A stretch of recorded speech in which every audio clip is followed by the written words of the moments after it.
अविनाशी, अप्रमेय तथा शाश्वत जीव के भौतिक शरीर का अंत अश्वम्भावी है। अंततः हे भरतवंशी, युद्ध करो। भौतिक शरीर स्वभाव से नाशवान है। यह तत्क्षण नष्ट हो जाता है और 100 वर्षों बाद भी केवल समय की बात है। इसे अनंत काल तक बनाए रखने की कोई संभावना नहीं है।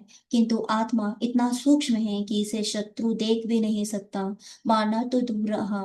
जैसे कि पिछले श्लोक में कहा गया है कि इतना सूक्ष्म है कि कोई इसके मापने की बात भी सोच नहीं सकता। अतः दोनों ही दृष्टि में शोक का कोई कारण नहीं है, क्योंकि जीव जिस रूप में है ना तो उसे मारा जा सकता है, ना ही शरीर को कुछ समय तक या स्थायी रूप से बचाया जा सकता है। पूर्ण आत्मा के सूक्ष्म कण अपने कर्म के अनुसार ही शरीर धारण करते हैं। अतः धार्मिक नियमों का पालन करना चाहिए। वेदांत सूत्र में जीव को प्रकाश बताया गया है, क्योंकि वह परम प्रकाश का अंश है। जिस प्रकार सूर्य का प्रकाश सारे ब्रह्मांड का पोषण करता है, उसी प्रकार आत्मा के प्रकाश से इन भौतिक देह का पोषण होता है। जैसे ही आत्मा इस भौतिक शरीर से बाहर निकल जाता है, शरीर सड़ने लगता है। अतः आत्मा ही शरीर का पोषक है। शरीर अपने आप में महत्वहीन है। इसलिए अर्जुन को उपदेश दिया गया कि वह युद्ध करे और भौतिक शरीर कांडों से धर्म की बलि न होने दे। जो इस जीवात्मा को मारने वाला समझता है तथा जो इसे मरा हुआ समझता है, वे दोनों ही अज्ञानी हैं, क्योंकि आत्मा ना तो मरता है और ना मारा जाता है। जब देहधारी जीव को किसी घातक हथियार से आघात पहुंचाया जाता है, तो यह समझ लेना चाहिए कि उसके शरीर के भीतर का जीवात्मा मरा नहीं। आत्मा इतना सूक्ष्म है कि इसे किसी तरह से भौतिक हथियार से मार पाना असंभव है। जैसा कि अगले श्लोक से स्पष्ट हो जाएगा, ना ही जीवात्मा अपने आध्यात्मिक स्वरूप के कारण बाध्य है, जिसे मारा जाता है या जिसे मरा हुआ समझा जाता है। वह केवल शरीर होता है, किंतु इसका तात्पर्य शरीर के वध को प्रोत्साहित करना नहीं है। वैदिक आदेश है, किसी भी जीव की हिंसा ना करो। ना ही जीव आत्मा अवध्य है। इसका अर्थ है कि पशु हिंसा को प्रोत्साहन ना दिया जाए। किसी भी जीव के शरीर की अन अधिकार हत्या करना निंद्य है और राज्य तथा भगवत विधान के द्वारा दंडनीय है। किंतु अर्जुन को तो धर्म के नियम अनुसार मारने के लिए नियुक्त किया जा रहा है, किसी पागलपन वश नहीं। आत्मा के लिए किसी भी काल में ना तो जन्म है ना मृत्यु। वह ना तो कोई जन्मा ना जन्म लेता है ना जन्म लेगा। वह अजन्मा है, नित्य, शाश्वत तथा पुरातन है। शरीर के मारे जाने पर वह मरा नहीं जाता। गुणात्मक दृष्टि से परमात्मा का अणु अंश परम से अभिन्न है। वह शरीर की भांति विकारी नहीं है। कभी कभी आत्मा को स्थायी या कूटस्थ्य कहा गया है। शरीर में 6 प्रकार के रूपांतर होते हैं। वह माता के गर्भ से जन्म लेता है, कुछ काल तक रहता है, बढ़ता है, कुछ परिणाम उत्पन्न होता है, धीरे धीरे क्षीण होता है और अंततः समाप्त हो जाता है। किंतु आत्मा में ऐसे परिवर्तन नहीं होते। आत्मा अजन्मा है, किंतु चूंकि वह भौतिक शरीर धारण करता है, अतः शरीर जन्म लेता है। आत्मा ना तो अजन्मा है ना मरता। जिसका जन्म होता है उसकी मृत्यु भी होती है, और चूंकि आत्मा जन्म नहीं लेता, अतः उसका ना तो भूत ना वर्तमान ना भविष्य।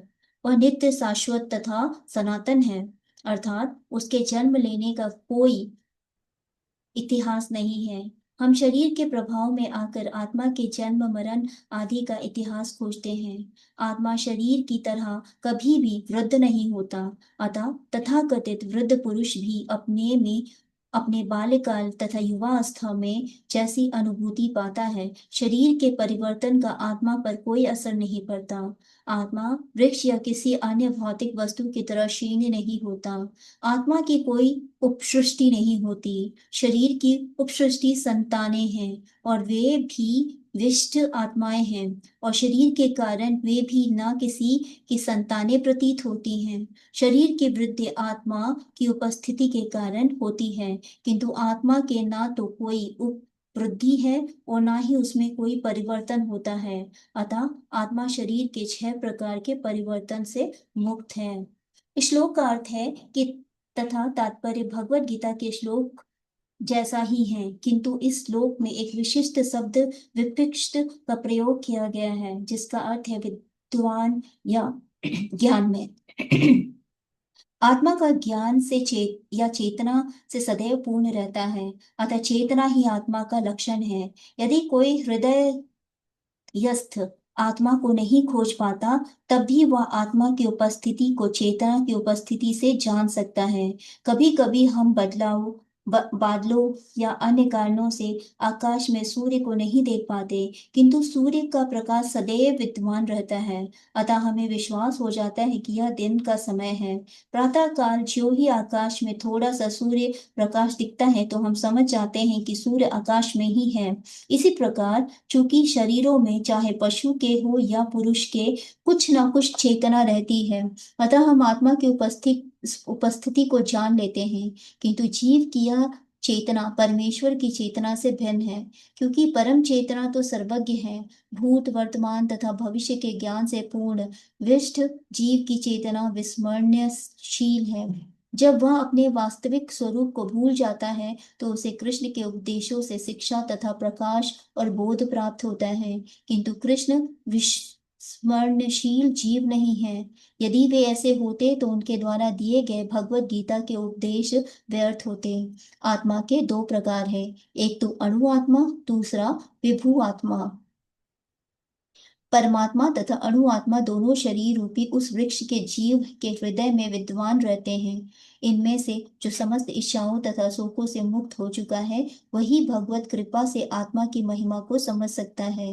कृष्ण परमात्मा के भी उद्गम है, जैसे कि अगले अध्याय में बताया जाएगा कि अर्जुन अणु आत्मा के समान है जो अपने वास्तविक स्वरूप को भूल गया है, अतः उसे कृष्ण द्वारा या उसके प्रामाणिक प्रतिनिधि गुरु द्वारा प्रबुद्ध किए जाने की आवश्यकता है।